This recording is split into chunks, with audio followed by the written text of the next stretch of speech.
The radio crackled to life at 3:47 hours, cutting through the pre-dawn silence of Bagram Air Base like a blade through silk. Lieutenant Colonel Nix Reaper, call sign Nightfall, was already suited up, her weathered flight helmet tucked under one arm as she walked toward the tarmac. The message was brief, urgent, and immediately wrong in ways that would haunt everyone involved for decades to come. Nightfall, this is Viper 6-1. We need immediate close air support. Grid coordinates follow. The voice belonged to Master Chief Petty Officer Marcus Kane, leader of SEAL Team 7's Alpha Squad. His usual calm had cracks in it, hairline fractures that spoke of desperation masked as professionalism. Nick stopped walking. Something about the coordinates felt familiar, though she couldn't place why. The numbers burned themselves into her memory as she copied them down. 34 degrees 3215 N, 69 degrees 0842 E. A remote valley in the Hindu Kush Mountains, officially designated as uninhabited terrain on every map she'd ever studied.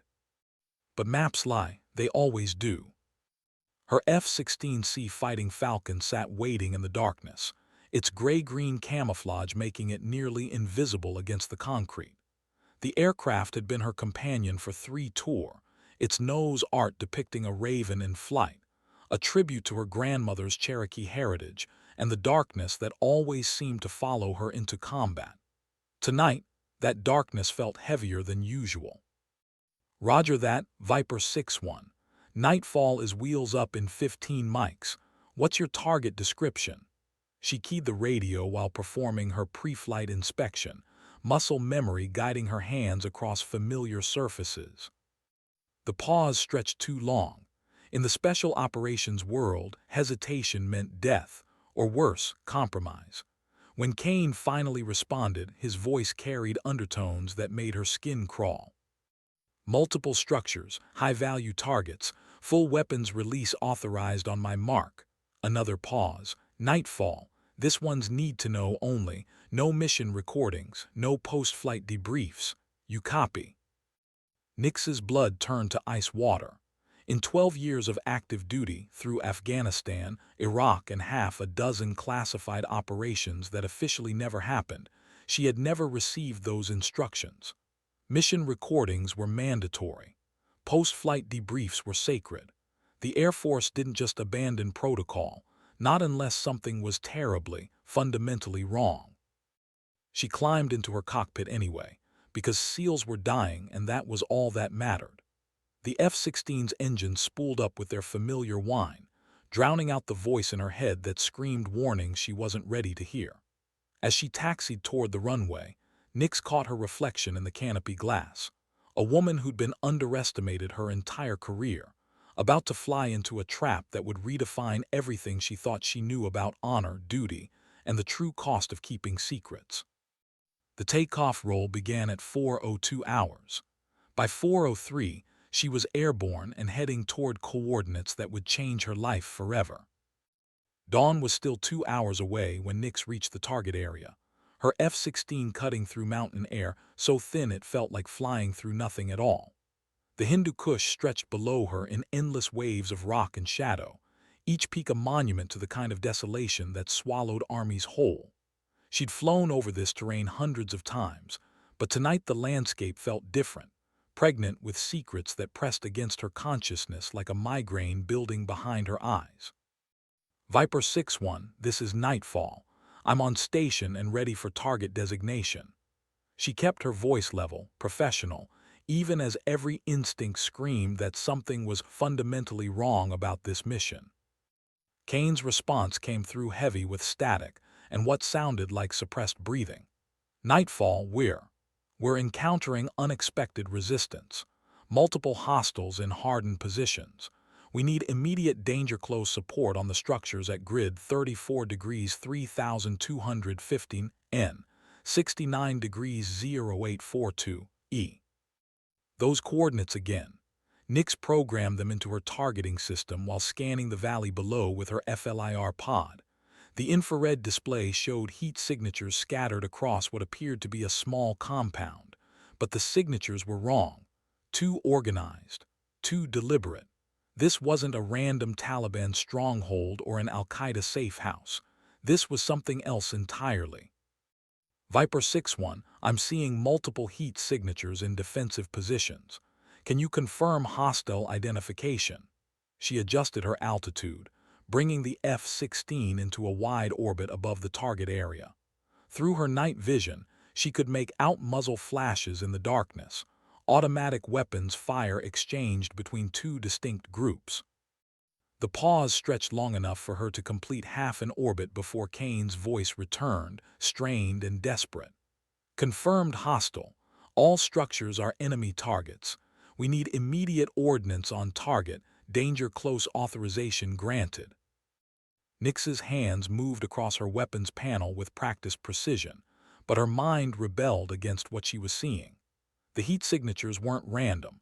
They were in textbook defensive positions around what looked like a research facility. Solar panels glinted on rooftops. Generator heat signatures suggested serious electrical power. Communication arrays dotted the compound like steel flowers reaching towards satellite constellations overhead. This wasn't a terrorist camp. This was a black site. Viper 6-1, before I release ordnance, I need confirmation on civilian presence in the target area. She was stalling now, buying time to process what her sensors were telling her. The compound below wasn't just occupied. It was operational, sophisticated, and definitely not supposed to exist. Kane's voice cracked with something that might have been panic. Negative civilian presence. All personnel in the target area are confirmed hostile combatants. Nightfall, we are taking heavy casualties. We need that air support now. Through her FLIR display, Nix watched the firefight unfold in ghostly green and white. The defenders were good, too good for Taliban fighters. Their movements were coordinated, their fire discipline excellent. These weren't religious fanatics with AK-47s. These were professionals defending something valuable enough to die for. And Kane's SEALs were losing. The first GBU-12 laser-guided bomb hung beneath her aircraft like a steel promise of destruction. All she had to do was designate the target, pull the trigger, and watch 500 pounds of high explosive erase whatever secrets lay hidden in that valley. It would be clean, efficient, and irrevocable. But as her targeting laser painted the largest structure, Nix noticed something that made her blood freeze in her veins. The American flag hanging limp on a pole outside the compound's main building. Her thumb hovered over the weapon release button as the implications crashed over her like an avalanche. She was about to bomb an American facility with American personnel inside, and somebody wanted her to do it badly enough to lie to a SEAL team and send them in as unwitting cover for what could only be described as domestic terrorism. The radio crackled with Kane's increasingly desperate pleas for air support, but Nix could barely hear him over the roar of blood in her ears. Below her, Americans were killing Americans while she orbited overhead with enough firepower to eliminate the evidence forever. She had perhaps 30 seconds to decide whether to follow orders or follow her conscience. In that moment, suspended between earth and sky with nothing but her integrity as a guide, Lieutenant Colonel Nix Reaper understood that some decisions define not just a career, but a soul. The weapon release button waited for her decision like fate itself, cold and unforgiving beneath her gloved thumb. Viper 6-1, I'm having targeting difficulties. Say again your exact location relative to the primary structure. Nix's voice remained steady even as her world tilted off its axis. She was buying time, searching for any way to avoid becoming an unwitting executioner in what was clearly a false flag operation. Through her headset, she could hear the sharp crack of rifle fire, the deeper boom of grenades, and underneath it all, Kane's labored breathing. Nightfall, we're approximately 50 meters northeast of the primary structure. We've got wounded and need immediate extraction after you level this place. 50 meters. Danger close by any definition, but survivable if she was precise with her ordnance placement. What bothered her wasn't the proximity. It was Kane's certainty that the facility needed to be leveled. SEALs typically captured high-value targets for intelligence purposes. Destruction was a last resort, not a primary objective, unless someone wanted the evidence destroyed. Nix switched to her secondary radio frequency, one monitored by Bagram's intelligence wing. Control, this is Nightfall requesting immediate target verification for grid 34 degrees 3215 N, 69 degrees 0842 E. I need confirmation on facility designation and personnel status. The response came back almost instantly, too quickly to be natural. Nightfall, that grid is designated hostile territory. No friendly forces or installations on record. You are cleared hot for immediate ordnance delivery. The lie was so smooth, so professional, that for a moment Nix almost believed it. But she'd been staring at an American flag for the past 10 minutes, watching U.S. personnel defend what was obviously a classified facility. Someone had scrubbed the records clean, preparing for exactly this moment when an outside pilot might ask inconvenient questions. Viper 6-1, what's your visual on the flag at the primary structure? She kept her voice casual, hoping Kane's answer would either confirm her suspicions or provide some innocent explanation. Another long pause. When Kane finally responded, his voice carried undertones of something that might have been grief. Nightfall, there's no flag visible from our position, just hostile forces in hardened positions. We need that ordnance now or we're not making it home. He was lying. The flag was clearly visible on her FLIR display, illuminated by fires burning throughout the compound. Kane could see it as clearly as she could, which meant he knew exactly what kind of facility they were attacking. The question was whether he'd been briefed on the real mission or if he was discovering it in real time, just like her. Nix made a decision that would haunt her for the rest of her life. Instead of releasing her primary ordnance, she fired a single training round, a concrete-filled practice bomb that would create a spectacular explosion without the devastating fragmentation of a live warhead. It struck 50 meters south of the main building, exactly where it would provide maximum psychological impact while minimizing actual casualties. The explosion lit up the valley like a brief sunrise, and through her sensors, Nix watched both sides of the firefight freeze in momentary shock. In that silence, she hoped cooler heads might prevail and find a way to end this without turning the valley into a crater. Instead, Kane's voice returned with barely controlled rage. Nightfall, that round was off target. We need precision strikes on the primary and secondary structures. Multiple rounds, immediate delivery. Below her, the American flag continued to hang motionless in the thin mountain air, a symbol of everything she'd sworn to protect. In approximately 90 seconds, she would have to choose between following orders and preserving her oath to defend the Constitution against all enemies, foreign and domestic. The irony wasn't lost on her, that the domestic enemies might be giving her the orders. Time compressed into a crystalline moment of absolute clarity as Nix realized she was trapped in a scenario designed by people far above her pay grade. The facility below wasn't just a black site. It was a liability that someone needed eliminated along with anyone who might know its true purpose. Kane's SEAL team had been positioned not as assault forces, but as witnesses to a terrorist attack that would justify the complete destruction of evidence. She was the weapon, they were the cover story. Viper 6-1, I'm repositioning for optimal attack angle. Maintain your position and await my mark. Nix banked her F-16 into a wide turn, buying precious seconds to consider options that seemed to narrow with each passing moment. Through her FLIR display, she watched the defenders inside the compound. Their movements were too professional, their defensive positions too sophisticated for insurgents. These were American military personnel, possibly CIA, possibly something even more classified, defending a facility that officially didn't exist against a SEAL team that had no idea they were attacking their own people. The deeper implications hit her like a physical blow. If she completed this mission as ordered, she wouldn't just be destroying evidence.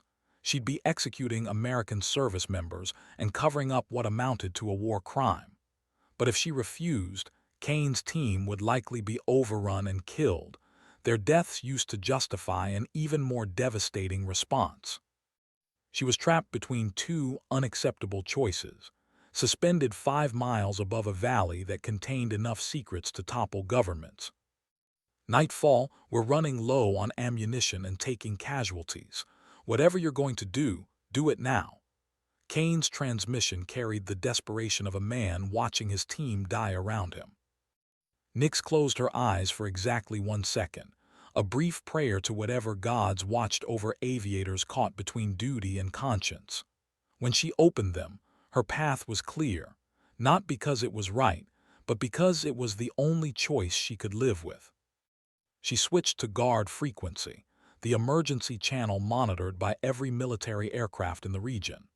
Any station, this is Nightfall with emergency traffic. I have American forces engaged in friendly fire incident at grid 34 degrees 3215 N, 69 degrees 0842 E. Requesting immediate ceasefire and casualty evacuation support. The response was instantaneous and came from multiple sources simultaneously, a sure sign that her transmission had been expected and prepared for. Nightfall, this is Control.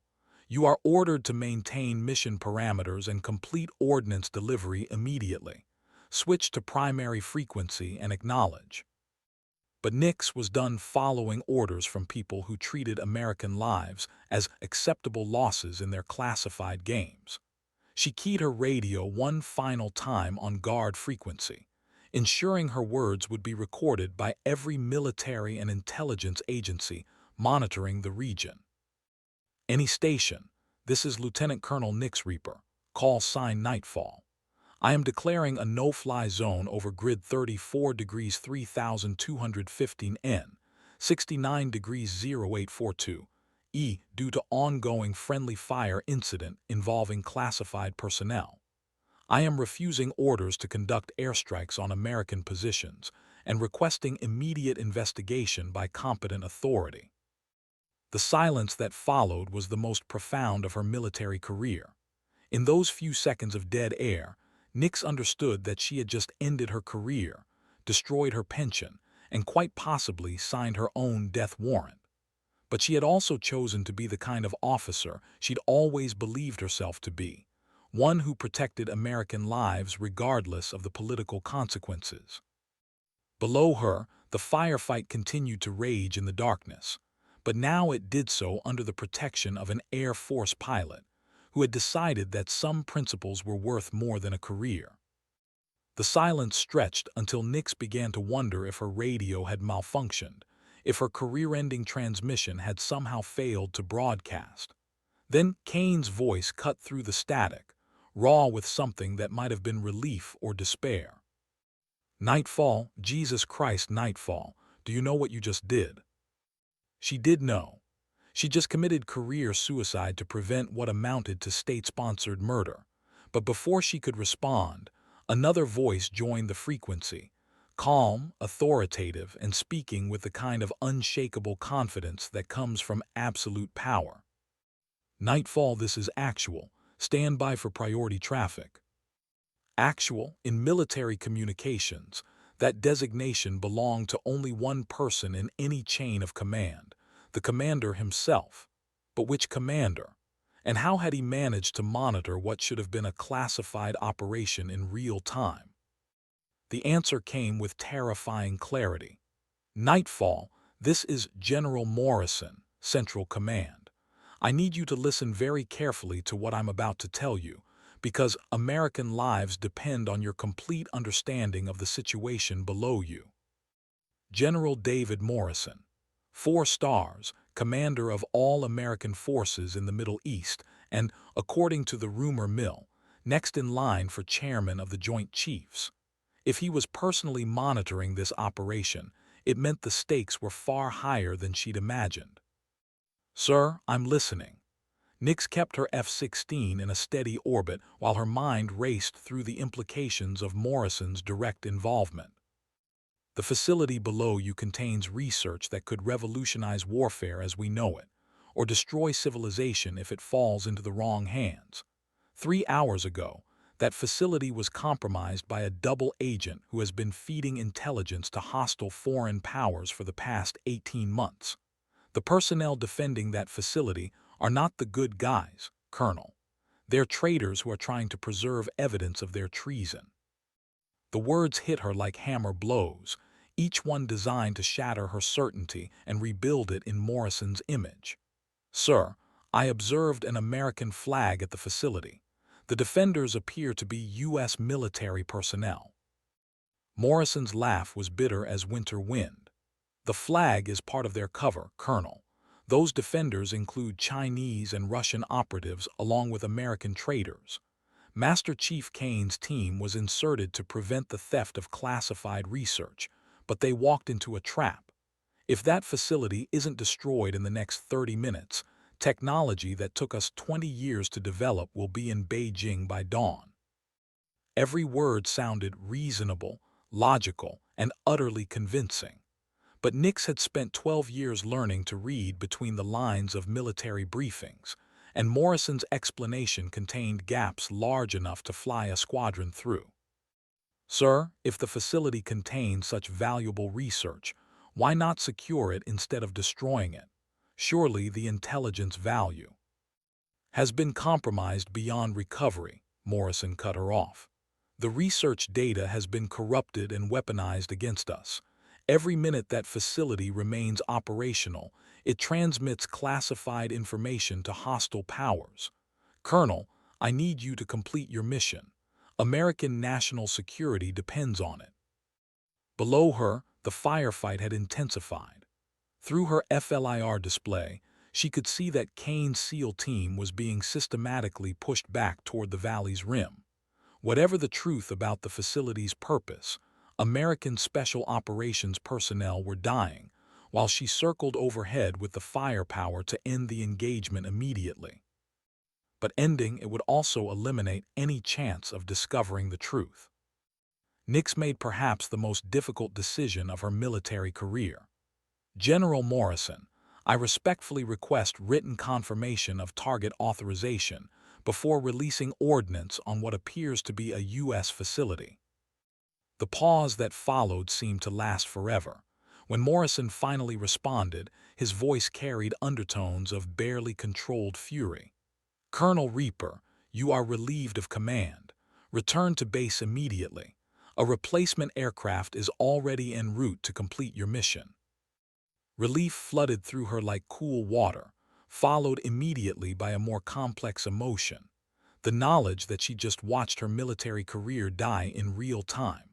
But she'd also ensured that whatever happened next would occur without her direct participation, and sometimes that was the best an honorable soldier could do. As she banked toward Bagram, Nix caught one final glimpse of the valley through her rearview mirror. The facility's lights still burned in the darkness, and the American flag still hung from its pole, symbol of ideals that seemed increasingly difficult to define in a world where truth itself had become a weapon of war. The flight back to Bagram stretched across 90 minutes of radio silence, broken only by routine air traffic control communications. Nix flew through darkness that felt heavier than usual, weighted with the knowledge that she just witnessed something that would be classified at levels far above her clearance, assuming anyone involved survived to classify it at all. Her F-16 touched down at 6:15 hours, just as the first hint of dawn painted the mountains purple and gold. The aircraft felt different during taxi, as if her refusal to follow orders had somehow changed its fundamental nature. Or perhaps it was Nix herself who had changed, transformed from a career military officer into something more complicated and infinitely more dangerous, a witness to truth in a world built on carefully managed lies. The ground crew was waiting when she shut down the engines, but their faces carried expressions she'd never seen before. Not hostility exactly, but a kind of professional distance that spoke of orders received and understood. They guided her aircraft to a remote hardstand far from the main flight line, where military police vehicles waited with engines running and emergency lights painting everything in alternating red and blue. Captain Rodriguez, her usual crew chief, approached as she climbed down from the cockpit. His eyes wouldn't meet hers, and when he spoke, his voice carried the careful neutrality of a man following orders he didn't understand. "Ma'am, Colonel Patterson needs to see you immediately. He's waiting in Building 7. Rodriguez paused, then added quietly, "Good luck, ma'am." Building 7. Nix knew it well, a nondescript concrete structure that housed the base's intelligence operations. In her 12 years of service, she'd never been summoned there for anything other than routine briefings. The fact that she was being escorted there now, under guard, suggested that her career wasn't just over, it might be ending with criminal charges. The walk across the tarmac felt like a funeral march, her flight boots ringing against concrete still warm from the previous day's heat. Behind her, she could hear the distinctive whine of an F-16's engine spooling up. Her replacement, no doubt, heading out to complete the mission she'd refused to finish.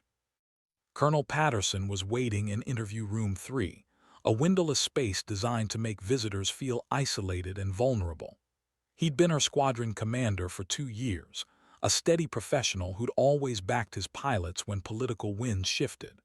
But the man sitting across from her now seemed older, more tired, as if the past few hours had aged him considerably. "Nix," he used her first name, a breach of protocol that somehow made everything worse. "Do you understand what you've done?" She sat down slowly, keeping her hands visible and her expression neutral.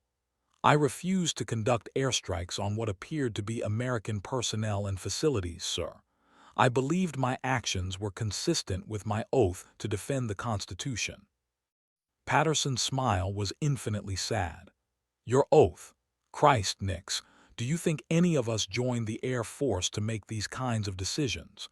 Do you think I wanted to sit here and explain to a decorated pilot why her career is over?" The words hung in the air like smoke from a crashed aircraft. Nix had expected consequences, but hearing them confirmed still felt like a physical blow. "Sir, I followed my conscience and military law. If that ends my career, so be it." "Military law." Patterson repeated the words as if they were in a foreign language. "Nix, what you witnessed tonight never happened. The operation you were supporting never existed. The facility you observed was never built, and the personnel involved never served their country in ways that can't be acknowledged or rewarded." Understanding dawned slowly, like sunrise through heavy clouds. The entire operation had been designed to remain invisible, a ghost mission involving ghost personnel defending ghost secrets from ghost enemies. By broadcasting her refusal on guard frequency, she'd made the invisible visible, and in doing so, she'd violated the most fundamental rule of classified operations. "How many people heard my transmission, sir?" Patterson consulted a tablet, though Nix suspected he already knew the answer by heart.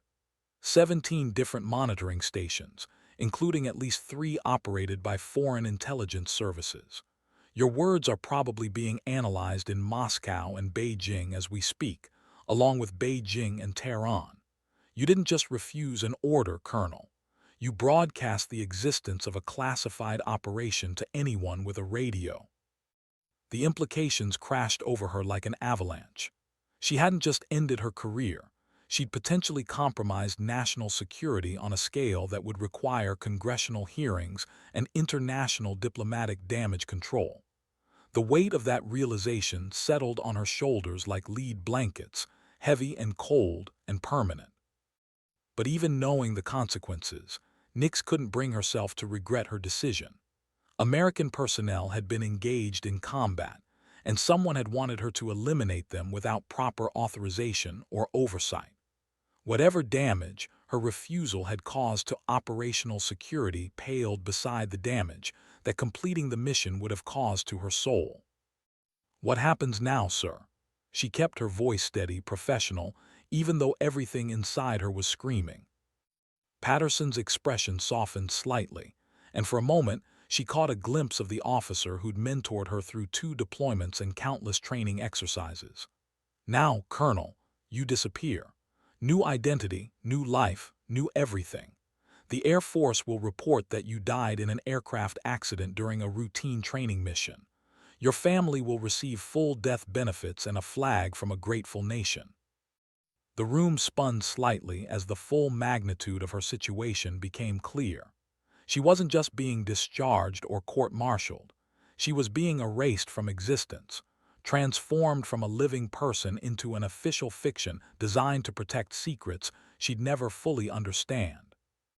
And if I refused to disappear?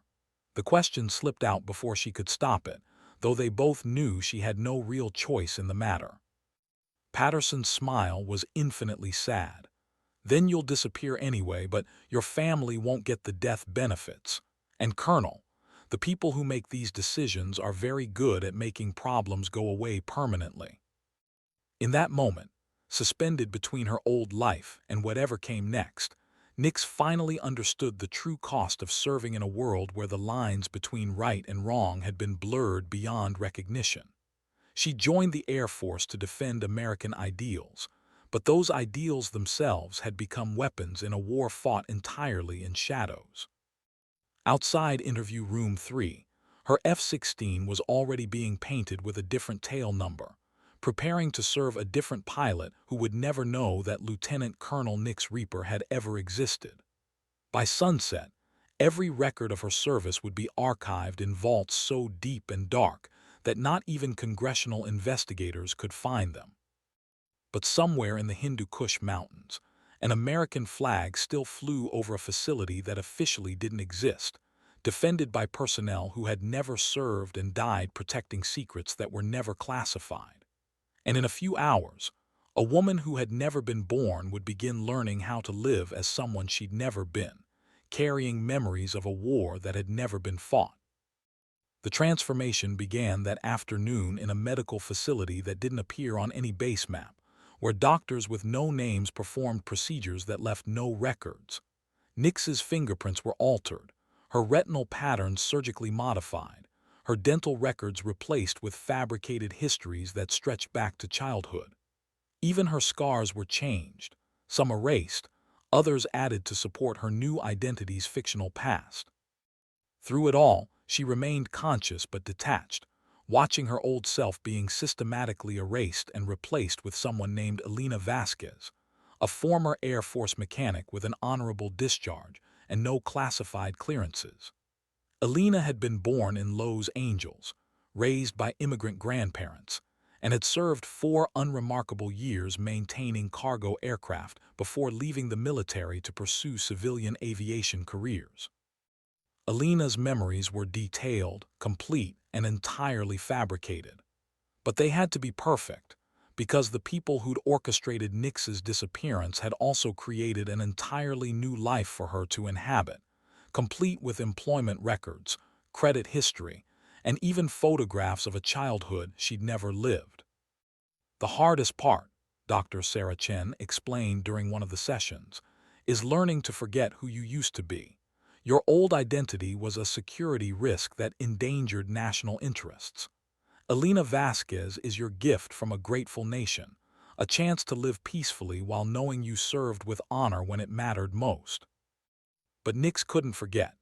Even as Elena's memories settled into place like furniture in a new house, the original personality remained underneath, a ghost haunting her own mind, whispering reminders of missions flown and oaths taken and decisions that had cost everything. On her final day at the facility, a civilian contractor delivered Elena's new identification documents along with instructions for her new life. She would live in Denver, Colorado, working as a flight instructor at a small airport outside the city. Her apartment was already furnished, her bills paid months in advance, her entire existence funded by accounts that could never be traced to their true sources. One last thing, the contractor said, producing a sealed envelope marked with Elena's new name.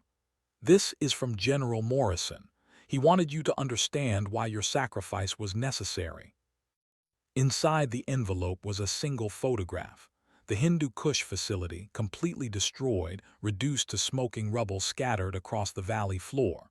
A handwritten note on the back read, 73 American lives saved. Research prevented from reaching hostile powers. Your conscience was right, but so were your orders. Thank you for your service. Alina stared at the photograph for a long time, trying to reconcile the destruction with her memories of the American flag flying over buildings that had officially never existed. Someone had completed the mission she'd refused, but had they been destroying evidence of treason or eliminating inconvenient witnesses? The photograph provided no answers, only confirmation that the facility and everyone in it had been erased as thoroughly as Nix Reaper herself. That evening, Alina Vasquez boarded a commercial flight to Denver, carrying a single suitcase and the weight of secrets that could never be shared.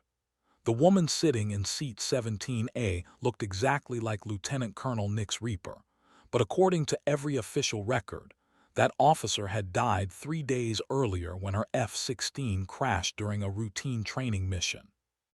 The flight attendant who offered her coffee had no idea she was serving someone who didn't exist, who'd been deleted from history to protect truths too dangerous for daylight. Alina accepted the coffee with a smile that felt almost natural, already beginning the performance that would define the rest of her life.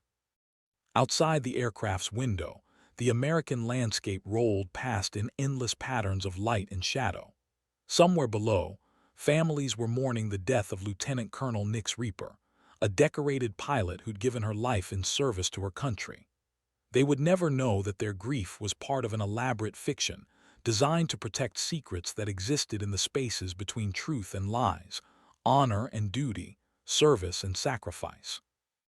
As the aircraft climbed toward cruising altitude, Alina closed her eyes and tried to remember what it felt like to be someone else.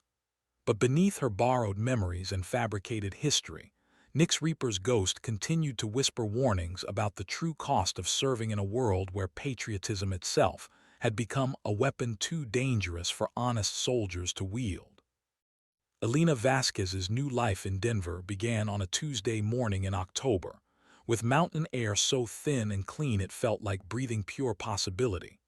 Her apartment was everything the contractors had promised: modest, furnished, and completely anonymous, the kind of place where neighbors minded their own business and asked no uncomfortable questions about the woman who'd moved in overnight without a moving truck. The flight school where she would work was equally unremarkable: Rocky Mountain Aviation, a small operation that taught wealthy executives to fly private jets and helped military veterans transition to civilian careers. Her new employer, a gruff ex-Navy pilot named Tom Bradley, greeted her with the sort of professional courtesy that suggested he'd been briefed on more than just her fabricated service record. Alina Vasquez, good to have you aboard. Bradley's handshake was firm, his eyes the sort of pale blue that came from decades of scanning horizons for threats that never materialized. Your references speak highly of your instructional abilities. We'll start you with basic certification courses and see how you handle the students. The students were everything she'd expected: young civilians with more money than sense, middle-aged professionals escaping midlife crises through expensive hobbies, and a surprising number of veterans who'd found their way to civilian aviation after military careers ended in various shades of honorable discharge. Teaching them to fly felt like performing surgery with oven mitts, technically possible, but missing the precision and purpose that had defined her previous life. Where Lieutenant Colonel Nix Reaper had commanded multi-million-dollar fighters in combat operations, Alina Vasquez explained basic aerodynamics to students who struggled with concepts she'd mastered before her first solo flight. But gradually, almost despite herself, Alina began to find satisfaction in the work. There was something pure about teaching someone to leave the ground for the first time, watching their fear transform into wonder as they realized that humans could actually fly.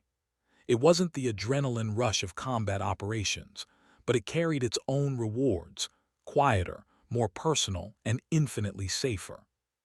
The routine helped. Wake at 600, coffee and news, arrive at the flight school by 7:30, conduct pre-flight briefings, fly training missions until sunset, grade written exams and prepare lesson plans until 2200.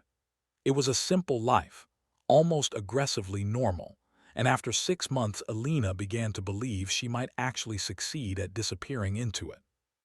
Then Marcus Kane walked into her office on a Thursday morning in April, wearing civilian clothes but carrying himself with the unmistakable bearing of a special operations veteran. His face was older than she remembered, marked by new scars and the kind of bone-deep weariness that came from missions that officially never happened. But his eyes were the same, pale green and absolutely steady, the eyes of a man who'd learned to see clearly in situations where most people would go blind with terror. "Hello, Alina." He used her new name, but his voice carried undertones that suggested he knew exactly who she really was. "I understand you provide advanced flight instruction for experienced pilots." Alina kept her expression neutral while her heart hammered against her ribs like a trapped bird. Kane wasn't supposed to know her new identity. Nobody was supposed to know. The fact that he'd found her meant either the system had failed catastrophically or something far more complex was happening. "I do. What kind of advanced instruction were you looking for, Mr. Kane?" "Marcus Kane." He settled into the chair across from her desk with the controlled grace of a man who'd learned to move silently through hostile territory. "I'm interested in mountain flying techniques, high-altitude operations, thin air performance, that sort of thing." The words were innocent enough, but his eyes carried messages that made Alina's skin crawl. Mountain flying, high-altitude operations. He might as well have mentioned the Hindu Kush directly. Whatever Kane wanted, it was connected to the night that had ended Nick's Reaper's career and begun Alina Vasquez's fictional existence. "I can certainly help with that. When would you like to schedule your first lesson?" Kane's smile was sharp as winter moonlight. "How about now? I've got a Cessna 182 waiting at the field, and the weather's perfect for mountain work. Unless you've got other commitments." Every instinct screamed at her to refuse, to maintain the fiction of Alina Vasquez and pretend she didn't understand what Kane was really asking. But beneath her fabricated memories, Nick's Reaper's ghost was stirring, whispering that some conversations could only happen at altitude, beyond the reach of listening devices and surveillance systems. 20 minutes later, they were climbing through 8,000 feet in Kane's Cessna, the Rocky Mountains spreading below them like a relief map of God's own making. Alina handled the controls with the unconscious precision of someone who'd spent years flying in challenging conditions, while Kane monitored instruments with the focused attention of a man who trusted nothing to chance.